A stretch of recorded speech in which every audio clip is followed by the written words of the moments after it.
যে যাই বুঝুক, মাথায় হাত দিয়ে এটাই বলছিলাম, যে যা বুঝুক, যে যা বলুক, আমি ওটা মাথায় নিয়ে আসিনি কে কি বলবে। যারা যা বলছে সব কথার একদিন বিচার হবে। মা ইয়ালফিজু মিন কওলিন ইল্লা লাদাইহি রাকিবুন আতীদ। মুখ দিয়ে যেটা বের হচ্ছে সেটা লেখা হচ্ছে, মুখ দিয়ে যেটা বের হচ্ছে সেটা লেখা হচ্ছে, এবং সেটার বিচার হবে শক্তভাবে। ফেসবুক হাইকোর্টও নয়, জজ কোর্টও নয়, ফেসবুক সুপ্রিম কোর্টও নয়। যারা ব্যবহার করছে তাদের বুদ্ধির অভাব।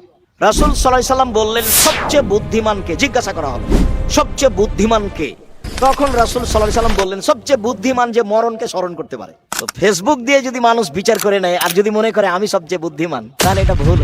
একজন সাংবাদিক আমাদের জামিয়া সালাফে এসে হঠাৎ করে আমার সাথে কথা বলছে, আমি ওই সময় ওখানে বসেছিলাম, তখন বলছে অতীতের একটা ঘটনা। তো আমি বলছি যে রুজির আর কোনো পথ নেই, এ দিয়ে রুজি করেন কেন? প্রয়োজনে চকলেট বিক্রি করে খেতে হবে, এ দিয়ে রুজি করতে হবে।